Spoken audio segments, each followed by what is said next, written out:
The flames had already consumed half the city. Wooden homes cracked and split under heat. Stone temples glowed orange from the inside out.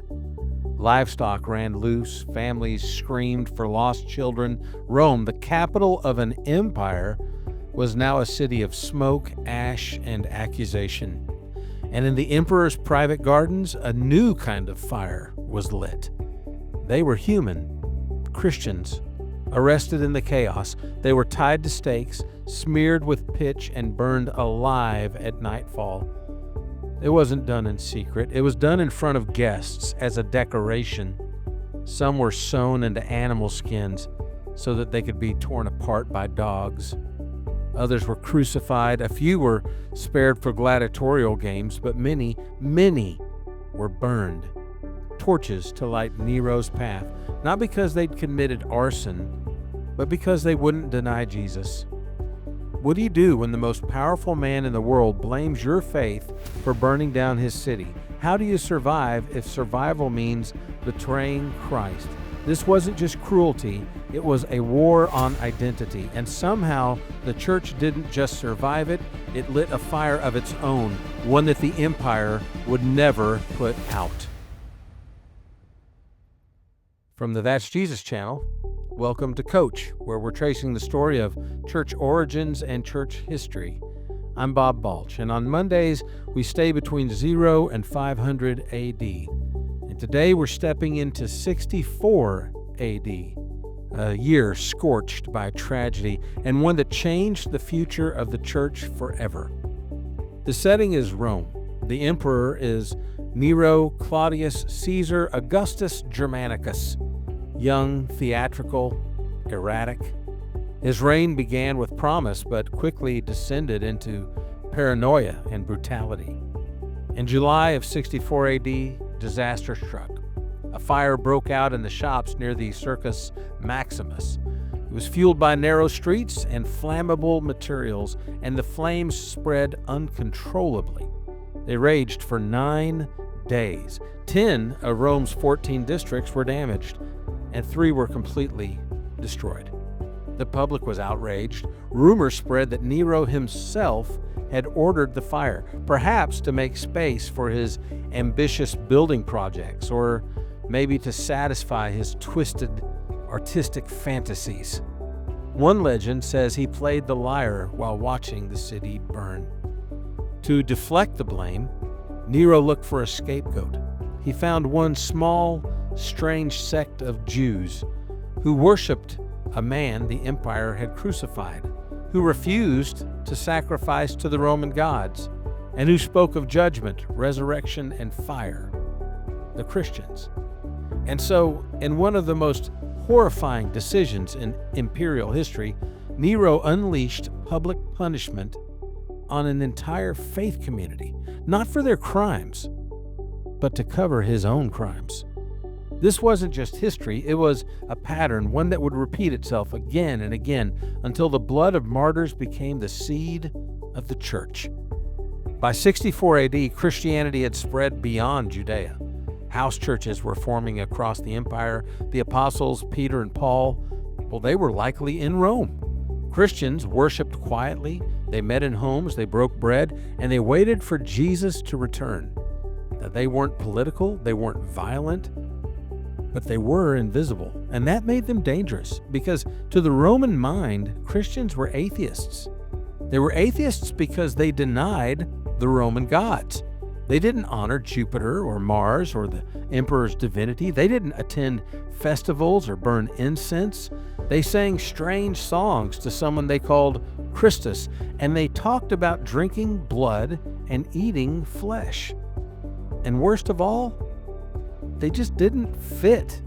They weren't a race, they weren't a class, they weren't a club, they were a kingdom within the kingdom. They refused to bow.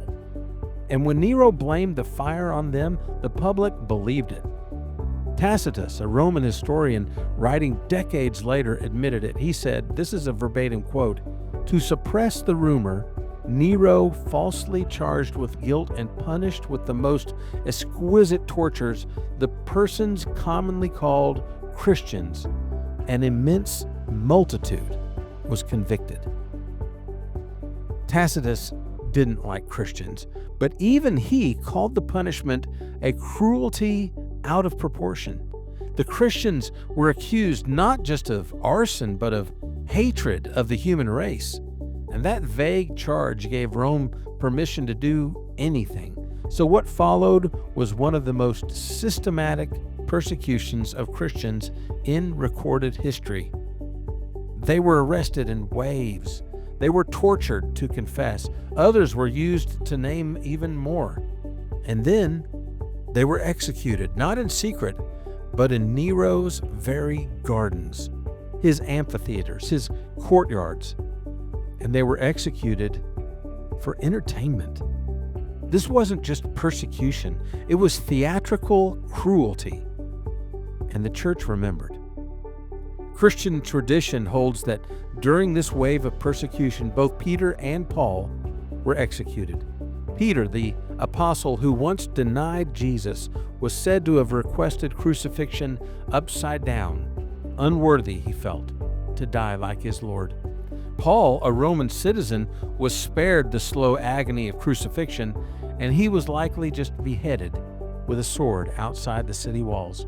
Their deaths weren't documented by official Roman records, but early Christian writers like Clement of Rome and Tertullian and Eusebius, they spoke of them with reverence, not as legends, but as martyrs, witnesses whose blood testified louder than their voices ever had. But it wasn't just the apostles who suffered. Ordinary believers, slaves, widows, teenagers, they were dragged into Nero's purge. Some were torn apart by beasts. Others, like we said, were drenched in tar and used as human torches. And this is not metaphor. Tacitus describes it with horror. This is what he said, quote, "They were covered with the skins of beasts and torn by dogs, or nailed to crosses, or doomed to the flames, to serve as nightly illumination when daylight had expired." He goes on to say that pity arose even among the Roman citizens, not because the Christians were innocent, but because the cruelty was so barbaric that it dishonored the empire itself. Now, that's remarkable. Even Rome, accustomed to violence, was shocked by Nero's savagery. And yet, the Christians didn't fight back. There's no record of riots, no uprisings, no plots of revenge, just prayer and letters and fellowship and a deepening resolve. As one 2nd century writer put it later, he said that the more we are mown down by you, the more in number we grow. The blood of Christians is seed. And that phrase wasn't written during Nero's reign. It was born from it. Now, Nero thought he could burn Christianity into silence. Instead, he branded Christianity with courage. In the aftermath of the persecution, something unexpected happened. The church became stronger. The stories of those who suffered under Nero didn't disappear, they spread. From Rome to Antioch to Asia Minor, tales of martyrs lit a fire in the hearts of believers.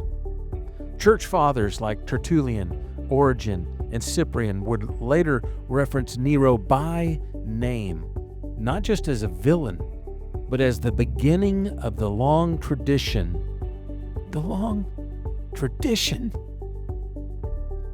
of martyrdom. The book of Revelation, written just a few decades later, may even reference Nero in symbolic form as the beast who makes war on the saints. Now that's debated today, but it could be. Why did the early Christians remember Nero's brutality? Well, they remember because it taught them something about their faith. That Jesus wasn't calling them to safety. He was calling them to endurance. The persecution also had theological consequences. It forced the church to ask hard questions. Why does God allow his people to suffer? Is martyrdom a gift? Is it a punishment? Is martyrdom a calling? What does it mean to conquer if conquering means dying?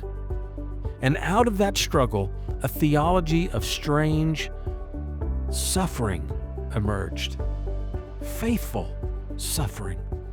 One that said, "Do not fear those who kill the body, but cannot kill the soul."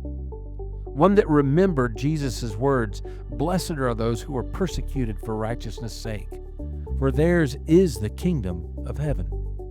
The church didn't just survive Nero. It found its voice through the smoke. And it told the world, we will not worship Caesar. We will not curse Jesus. And we will not stop, even if the empire burns us for light. The flames of 64 AD didn't consume the church, they refined it. From that point forward, every generation of Christians knew that they might be called to suffer. The stories of Nero's torches became a kind of baptism into boldness, a warning, yes, but a badge of honor too. The Roman Empire didn't stop persecuting Christians after Nero. There would be waves of violence for 2 more centuries. But in every trial, believers remembered what happened under Nero, and they refused to break. Even more importantly, the persecution under Nero helped shape Christian identity. It reminded the church that our hope is not in political power. Our allegiance is to a kingdom not of this world. Our witness doesn't come from winning arguments. It comes from living and dying with courage. Early theologians, they wrestled with the legacy of martyrdom. Some went too far. They romanticized it. They sought it out. But the truest voices always came back to this. Martyrdom is not about death. It's about faithfulness. And sometimes, faithfulness costs everything. Today, in a world where many Christians enjoy safety and freedom, Nero's torches still challenge us. Would we stand firm if our jobs, our reputations, or our freedoms were at risk? Would we love Jesus if it cost us everything? Do we treasure comfort more than conviction? And maybe most painfully, are we raising a generation that would rather be liked than loyal? Nero's victims are nameless to history. We don't have their sermons, we don't have their letters, but we have their legacy. Because they died singing, burning, bleeding, and still believing. Nero's torches lit more than a garden path. They lit the fire of a faith that would not die. A faith that wasn't built on comfort. It wasn't built on applause or social safety, but on the conviction that Jesus is Lord, even when the emperor says otherwise. So what about us? Do we live like that's still true?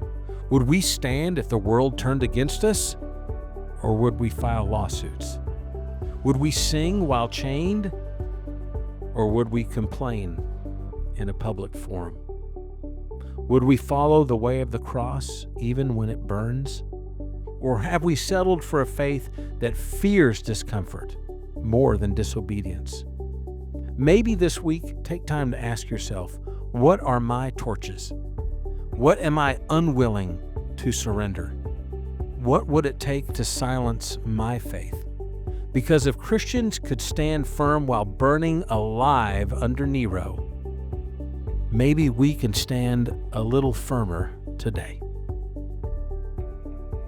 If this story of Nero's persecution challenged or encouraged you, would you consider sharing this episode with a friend? You never know who might need to hear it. Leave a review on your podcast app maybe, or just follow Coach for more episodes every week. You never know what we'll cover next on Coach because every episode dives into a different corner of early church history. But if it's a Monday, you know we're staying somewhere between 0 and 500 AD. And if you'd rather watch me tell these stories, you can find this episode and every Coach episode on YouTube at the That's Jesus channel. Thanks for listening to Coach, Church Origins and Church History. I'm Bob Balch with the That's Jesus channel. Have a great day and be blessed.